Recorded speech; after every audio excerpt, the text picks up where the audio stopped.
गुरुदेव भगवान की जय। सर्वेद भाष्य प्रथम मंडल 10th अध्याय। पुरुष वह धन्य है, करे सोम रस पान, अनुभव परमानंद का, जीवन मुक्त विज्ञान। वह अलौकिक पुरुष धन्य है जो विहंगम योग समाधि के अनुभव विज्ञान द्वारा पर ब्रह्म को प्राप्त कर सोम रस का पान करता है एवं उस अनुभव परमानंद में निमग्न हो जीते जी मुक्त हो जाता है।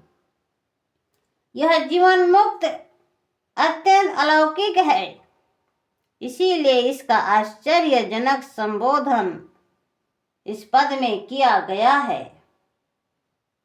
कोई विरला ही पुरुष अनुभव योग रसायन को प्राप्त कर जीवन मुक्त परमानंद का उपभोग करता है।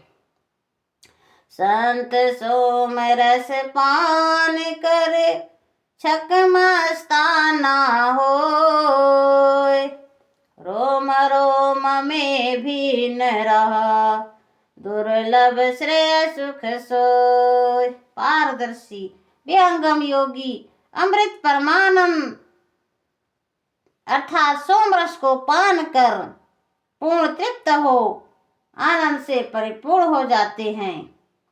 इसी रंग में सदैव रंगे होने के कारण इस पद में मस्ताना शब्द का से उनका संबोधन किया गया है। योगी सोम रस पीकर मस्त हो जाता है और वह ब्रह्म में किलोल करने लगता है। उस सोम प्रवाह से सारे अंग प्रत्यंग और सारी प्रकृति एवं आत्मा की शक्ति उसी एक आनंद में लग जाती है और सबके अंदर वह ब्रह्म प्रभा सोम रस प्रकाश को प्राप्त हो जाता है एवं वह रस प्रवाह सारे देहात्मा में प्रकट होकर योगी को मधुमय आनंद से परिपूर्ण कर देता है। अर्थात योगी ब्रह्म रस को प्राप्त कर परिपूर्ण ब्रह्म तेज से प्रदीप्त हो जाता है। यही दुर्लभ ब्रह्म सुख है जिसके रोम रोम में रस संचार होने से आत्मा शीतल एवं शांत हो जाती है। महत आत्मा जगत में सबदामृत कर पान, जग संस्कृत दुख छुटत है पावे पद निर्वाण। संसार में कुछ कोटि की अधिकारी आत्माएं ही परमानंद महान सुख को प्राप्त करती है और जन्म मरण दुख से छूटकर निर्वाण परम पद को प्राप्त करती है। ब्रह्म विद्या वर्तस्व है पर रहस्य है ज्ञान, वेत्ता परम रहस्य का सद्गुरु परम सयान। ब्रह्म विद्या महान तत्व ज्ञान है और इसका सूक्ष्म गोपनीय ज्ञान है एवं इसके अनुभव तत्ववेत्ता शुद्ध ज्ञान प्रवाही महर्षि पूर्ण सद्गुरु है। गुहा ज्ञान जिमि तत्व है तिमि रहस्य परचार, अधिकारी को भेद है सज्जन सुबुद्धि सचार। जिस प्रकार ब्रह्म विद्या का गोपनीय ज्ञान है उसी प्रकार उसका रहस्यमय प्रचार है। अर्थात उस अधिकारी जनों में ही ब्रह्म विद्या के अनुभव तत्व का विकास होता है और उन सद्गुरु सेवी तत्वशील मेधावी जनों में ही यह रहस्यमय ब्रह्म विद्या फलीभूत होती है। इसलिए अधिकारी को ही ब्रह्म विद्या की उच्च कोटि का ज्ञान प्रदान करना चाहिए। जीवन मुक्त वर संत जन सहज भ्रमण संसार, विद्या प्रचार है, सुगम सुबोध विचार। विहंगम योगी परम संत संसार में सहज भ्रमण करके सरल और सुबोध रीति से विचार करके अधिकारियों की ताई गुप्त ब्रह्म विद्या का प्रचार करते हैं। नगहीरा मणि माणिक आठ बाजार नया जाए, प्रेम जारी आप ले जहाँ विक्रयता आए। बहुमूल्य हीरा आदि नवरत्न हाट में घूमकर नहीं विक्रय किए जाती, इनके लेने वाले पारखी जहां इनका विक्रय होता है वहां जाकर स्वयं लेते हैं। इसलिए ब्रह्म विद्या के अधिकारी स्वयं सद्गुरु शरण को खोजकर सद्गुरु की शरणागति को अपने अमूल्य जीवन को सद्गुरु चरणों में समर्पित कर अध्यात्म की ऊंची शिखा को प्राप्त करते हैं। संस्कार जिन पूर्व के आप वे आए, सद्गुरु शरण मनाए कर बोध शांति सुख पाए। जिनकी आत्मा में ब्रह्म विद्या के पूर्व संस्कार बने हैं, वे संस्कारी आत्माएं स्वतः सद्गुरु शरणागत हो बोध शांति प्राप्त कर आनंदित हो जाती है। जिज्ञासु आरंभ के उन सत्संग विशेष, तब समझे वह तत्व को सद्गुरु संत अशेष।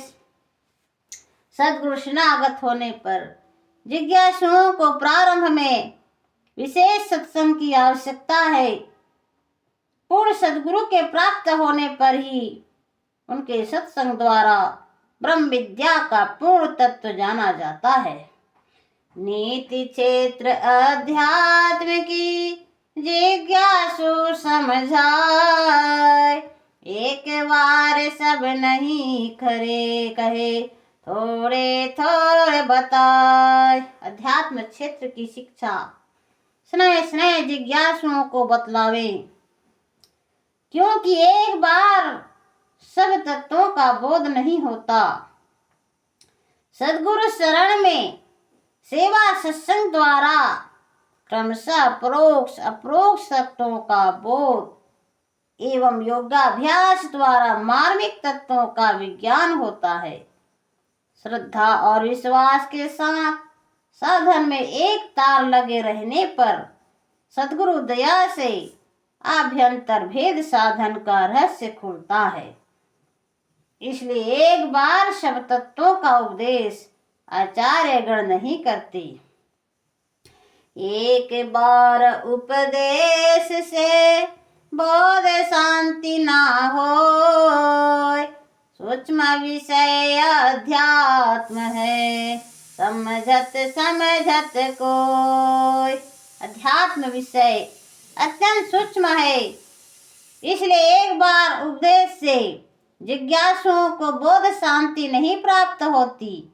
धीरे धीरे बुद्धि का विकास कर योग द्वारा अनुभव विवेक में ब्रह्म विद्या के सूक्ष्म तत्वों का बोध होता है।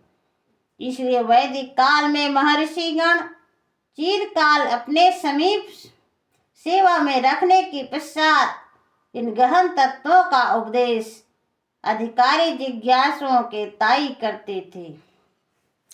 काल भेद अधिकार से जिज्ञासु करवास, अधिक समय सत्संग से बोध पाए गुरु पास। जिज्ञासुओं के कोटि भेद से आचार्य के समीप रहकर चिरकाल सेवा सत्संग करने से अध्यात्म तत्वों का बोध होता है।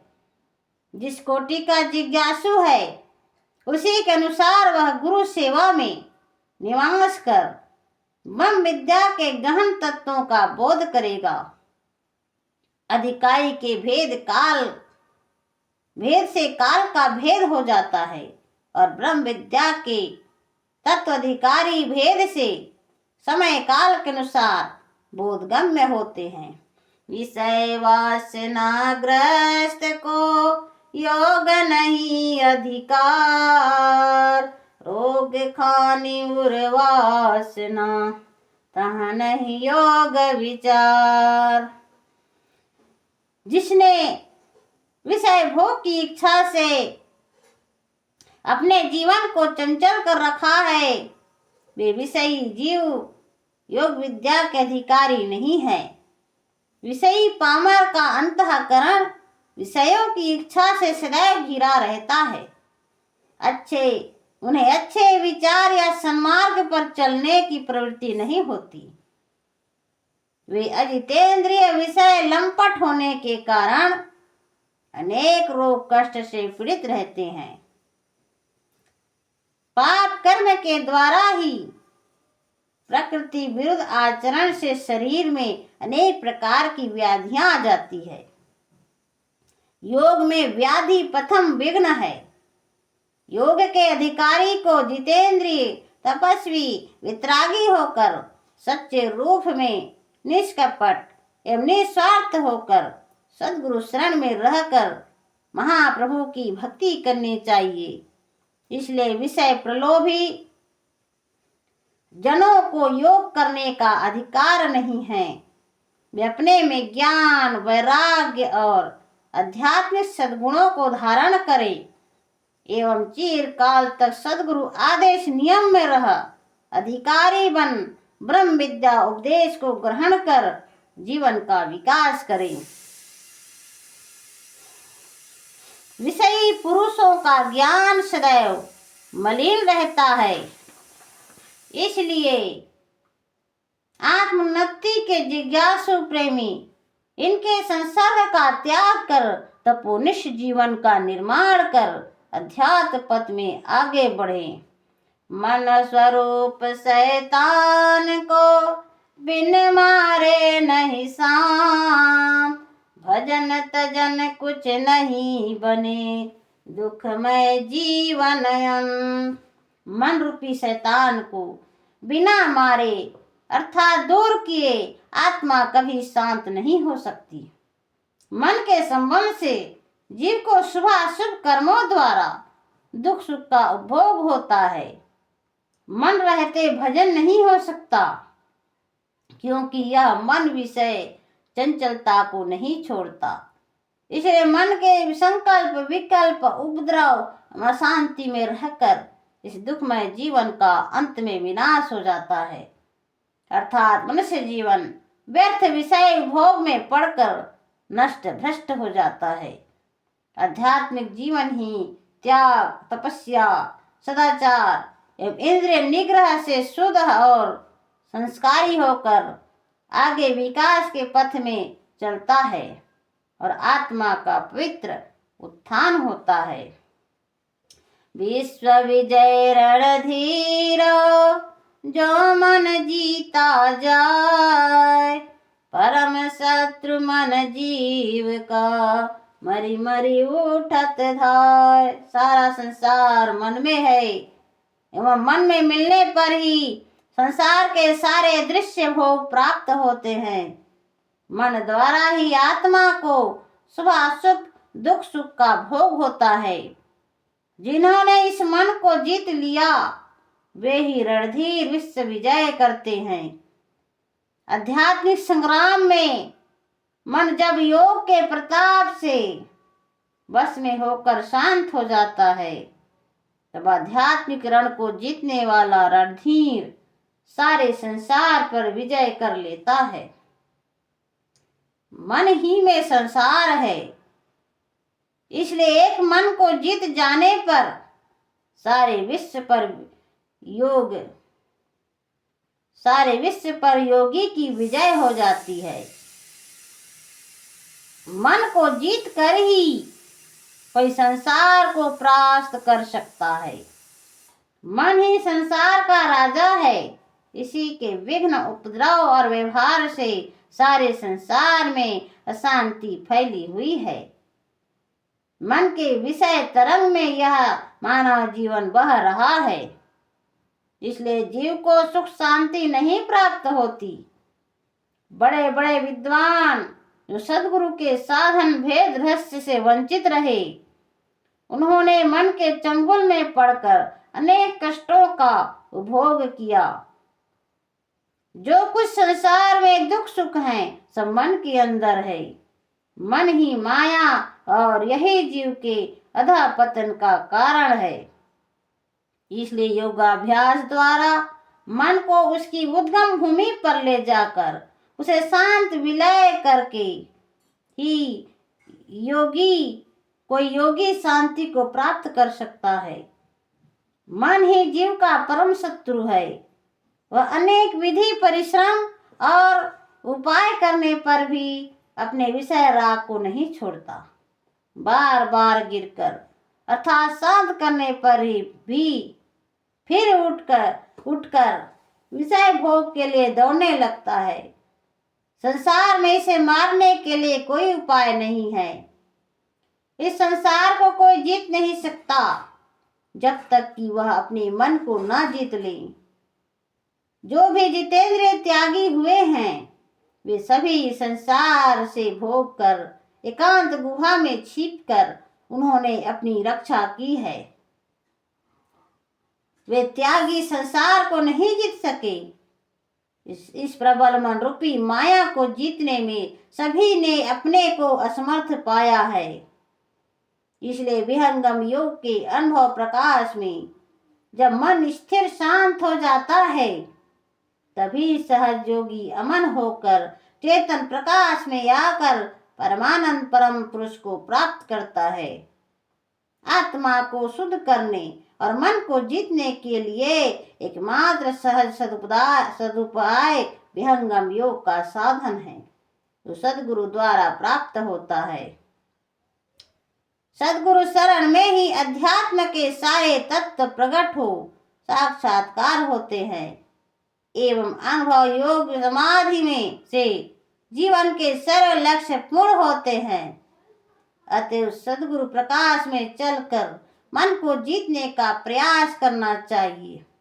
विश्व विजय पर सब जीत है, महारथी परवीर। वश कर मन यरु पवन को, उतरे भवनिधि तीर। पूर्णवीर महारथी सरजीत वही है जिसने मन रूपी शत्रु को जीतकर विश्व पर विजय प्राप्त की है। इसलिए मुमुक्षु सदगुरु विधान से मन और पवन को वश में करके संसार सागर से पार हो तट पर पहुंच जाते हैं। संसार सागर से पार होने के लिए मन और पवन को वश में करना अनिवार्य है। जीतो मन और पवन को पर पुरुषार्थ यह, धन्य धन्य सोई हंस है, मुक्ति भोक्ति सबले। हम मन और पवन को जीते क्योंकि जीवन का परम पुरुषार्थ ही है। मन और पवन को जीतने वाले हंस मुक्ति और भुक्ति के परम सुख को प्राप्त कर कृत्य हो जाते हैं। योग युक्ति अभ्यास से योगी हो विश्वास, निअक्षर उपलब्ध है सदगुरु पर विश्वास। सदगुरु पर पूर्ण विश्वास रखने वाला विहंगम योगी योग के उपाय से प्राण को शांत कर एवं विलय कर परम अक्षर सार शब्द की प्राप्त करता है। सद्गुरुदेव भगवान की जय।